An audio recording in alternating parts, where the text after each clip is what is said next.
भारत का पाकिस्तान पर हमले का ऐलान हो गया जी। मैं पिछले कई रोज से इस शक का इजहार कर रहा था कि इंडिया अगस्त के दरमियान या आखिर में India is preparing for another attack on Pakistan. इधर भी अल्ट्रा नेशनलिज्म है, यहाँ भी मोदी साहब पाकिस्तान के खिलाफ कल भी उन्होंने बात की। आज वो जैन कम्युनिटी से खिताब कर रहे थे और वो कह रहे थे हमें जो छेड़ेगा, मतलब क्या भारत को क्या छेड़ेगा। भारत फौरी तौर पर दुनिया से असला खरीद रहा है और जो असले है कि जो हथियारों के डील भारत कर रहा है वो बहुत इमरजेंसी में कर रहा है, बहुत तेजी में कर रहा है। उन्हें पैसे बड़ी जल्दी में दे रहा है, लेकिन जो ऑर्डर्स दे रहा है वो भारत ये कह रहा है कि फौरी तौर पर यानी विद इन मंथ्स हमें हथियार दें। और भारत ने अपनी अजली हट दर्मी दिखाई और आलमी सालिसी अदालत का फैसला तस्लीम करने से इनकार कर दिया और इस बात को इंडोर्स किया है कोर्ट ऑफ आर्बिट्रेशन ने कि आप सिंध ताश मुआहदे को यूनिलैटरली खत्म नहीं कर सकते। और साथ ही ये भी बताया जा रहा है कि पाकिस्तान पर इस बार हमला इंडिया का इजराइल के साथ मिलकर होगा, यानी ये कि इजराइल भी इंडिया के साथ होगा पाकिस्तान पर जो हमला किया जाएगा। वो इनका जो माइंडसेट है ना, देखिए नेतन्याहू भी अपने आप को कोई सुपरनैचुरल समझते हैं, नरेंद्र मोदी दूसरी तरफ है। नरेंद्र मोदी की वो स्टेटमेंट कौन सी मशहूर हुई थी जिसमें वो कह रहे थे कि जब हमें कोई छेड़ेगा तो लोगों ने क्लैपिंग करना शुरू कर दी। ये मोदी साहब का एक स्टाइल है अपने लोगों का खून गरमाने का, क्योंकि ऑपरेशन सिंदूर तो जारी है। ये साल खत्म होने से पहले मोदी हर सूरत पाकिस्तान पर हमला करेगा, हर सूरत पाकिस्तान पर अटैक करेगा। मैं समझता हूं भारत का ये इनकार पाकिस्तान के खिलाफ ऐलान जंग है और इसमें कोई शक नहीं है कि भारत हमें प्यासा मारने की साजिश रचा रहा है। लेकिन आज मैं दावे से कहता हूं कि वो अगले 2 महीने में हमें खुदा न खासा डुबोने की मासूम कोशिश करेगा। तो मेरा ख्याल है कि मोदी साहब इंस्पिरेशन ले सकते हैं इजराइल से। हमने तो कसम खाई है कि अगर भारत ने हमें प्यासा मारने की साजिश की हम इसका सांस बंद कर देंगे और ये हम करेंगे इंशाल्लाह। नमस्कार दोस्तों, इस वक्त पूरा पाकिस्तान खौफ में है क्योंकि बहुत जल्द भारत इजराइल के साथ मिलकर कुछ बड़ा करने वाला है। आज भारत ने इंडस वाटर ट्रीटी को लेकर कोर्ट ऑफ आर्बिट्रेशन के फैसले को साफ रिजेक्ट कर दिया, जिसके बाद से पाकिस्तानी मीडिया के आंसू रुक नहीं रहे। कल भी पीएम मोदी जब जैन कम्युनिटी को संबोधित कर रहे थे तब उन्होंने अपने रैली के दौरान एक स्टेटमेंट दी, जिसके बाद पूरा मैदान तालियों से गूंज उठा। और रिसेंटली हमारे डिफेंस मिनिस्टर राजनाथ सिंह जी भी एससीओ में मौजूद, जहां उन्होंने रशिया के काउंटर पार्ट से मुलाकात की और डिफेंस को लेकर बातें की। इन्हीं सब चीजों को देखकर पाकिस्तान ये समझ गया है कि बहुत जल्द उनका नंबर आने वाला है, क्योंकि ऑपरेशन सिंदूर अभी तक चल रहा है और भारत इस बार अच्छे से तैयारी कर रहा है। इसी टॉपिक पर चलिए आगे पाकिस्तानी मीडिया का रिएक्शन देखते हैं। वीडियो को लाइक और चैनल को सब्सक्राइब कर लें। दोस्तों, भारत के वजीर आजम नरेंद्र मोदी कोई मौका नहीं छोड़ रहे। आज वो जैन कम्युनिटी से खिताब कर रहे थे और वो कह रहे थे हमें जो छेड़ेगा, मतलब क्या भारत को क्या छेड़ेगा। पाकिस्तान तो अब कोई बात नहीं कर रहा। वो कह रहे थे कि जब हमें कोई छेड़ेगा तो लोगों ने क्लैपिंग करना शुरू कर दी।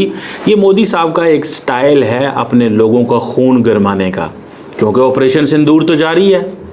तो जब ऑपरेशन सिंदूर जारी है तो वो कह रहे हैं कि ये हमारा एक तरीका है, ये हमारा एक स्टाइल है कि मैंने ये कहा हमें जो कोई छेड़ेगा तो जब क्लैपिंग होना शुरू हो गई तो उसके ऊपर नरेंद्र मोदी साहब ने कहा आपने तो मेरा जुमला ही कंप्लीट कर दिया। तो मैं जैन के बीच में बैठा हुआ हूँ और देखो हमें जो छेड़ेगा।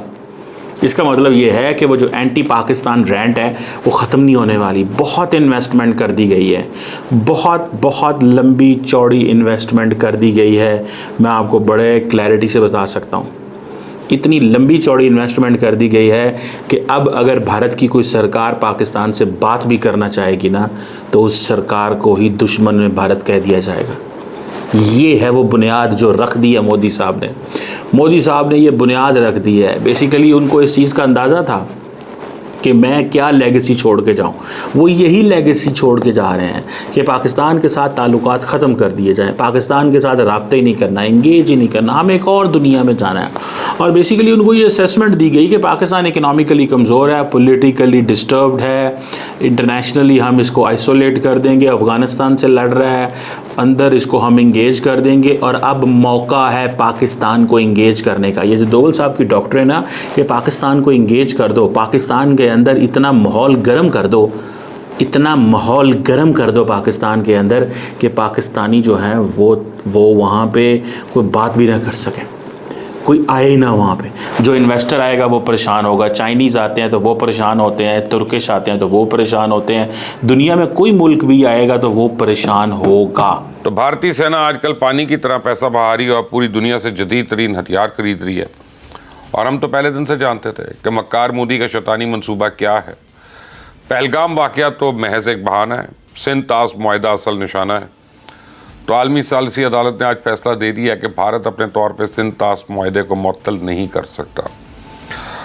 भारत एकतरफा तौर पर सालिसी अदालत का किरदार भी महदूद नहीं कर सकता। और जिस वक्त ये फैसला आया, मेरा पहला रद्द अमल यह था कि भारत इस फैसले को तस्लीम करने से इनकार करेगा। सुबह होते ही मेरा एक खदशा दुरुस्त साबित हुआ और भारत ने अपनी अज़ली हट दर्मी दिखाई और आलमी सालिसी अदालत का फैसला तस्लीम करने से इनकार कर दिया। मैं समझता हूँ भारत का ये इनकार पाकिस्तान के ख़िलाफ़ ऐलान जंग है और इसमें कोई शक नहीं है कि भारत हमें प्यासा मारने की साजिश रचा रहा है। लेकिन आज मैं दावे से कहता हूँ कि वो अगले 2 महीने में हमें खुदा न खास्ता डुबोने की मज़मूम कोशिश करेगा। ब्रेकिंग न्यूज़ ये है कि भारत ने इस सिलसिले में सारी प्लानिंग कर ली है। जैसा कि आप जानते हैं, पाकिस्तान और भारत में आज मानसून शुरू हो चुका है। तो इस मौसम में चूंकि पहाड़ी इलाकों की नदी नाले में तुगयानी आ जाती है, लिहाजा मैदानी इलाकों में सैलाब का खतरा बढ़ जाता है। तो आलमी कवानीन और सिंध ताश मुआहदे के तहत भारत इस बात का पाबंद है कि वो हमारे साथ पानी का मुकम्मल डेटा शेयर करे। ये इसका अखलाकी और कानूनी फ़र्ज़ है कि वह बताए कि किस दरिया में कितने क्यूसेक पानी की आमद हुई और किस मकाम से कितने क्यूसेक पानी का अखराज किया गया, चूँकि भारत ने सिंध ताश मुआहदा मुअत्तल करने का ऐलान कर रखा है। चूँकि इसने आलमी सालिसी अदालत का फैसला तस्लीम करने से भी इनकार कर दिया, लिहाजा अब वो हमारे साथ पानी के बहाव का डेटा शेयर ना करने का ऐलान कर सकता है। और मुनीर फारूक साहब क्या कह रहे हैं, बैरिस्टर मुनीर फारूक साहब, ये सुन लें। तो भारत क्या कर रहा है और अगले 2 से 3 महीनों में क्या होने वाला है, मैं आपको इस बात से आगाह करना चाहता हूं, बिल्कुल हकायक की बुनियाद पर और निहायत ही आम इंफॉर्मेशन की बुनियाद पर, कि अगले 2 से 3 महीनों के अंदर अंदर इस बात के तकरीबन मैं समझता हूं कि 90% से ज्यादा, बल्कि 95% शायद ये इसके इम्कानात हैं और बिल्कुल इमिनेंट लग रहा है कि भारत और पाकिस्तान के दरमियान एक और कॉन्फ्लिक्ट, एक और जंग होने जा रही है। अब ये बड़ी खौफनाक खबर, और ये दुरुस्त भी है बहुत सारे हवालों से। भारत फौरी तौर पर दुनिया से असला खरीद रहा है और जो असले है कि जो हथियारों के डील भारत कर रहा है वो बहुत इमरजेंसी में कर रहा है, बहुत तेजी में कर रहा है। उन्हें पैसे बड़ी जल्दी में दे रहा है, लेकिन जो ऑर्डर्स दे रहा है वो भारत ये कह रहा है कि फौरी तौर पर, यानी विद इन मंथ्स हमें हथियार दें, हमें वेपन दें। ये साल खत्म होने से पहले मोदी हर सूरत पाकिस्तान पर हमला करेगा, हर सूरत पाकिस्तान पर अटैक करेगा।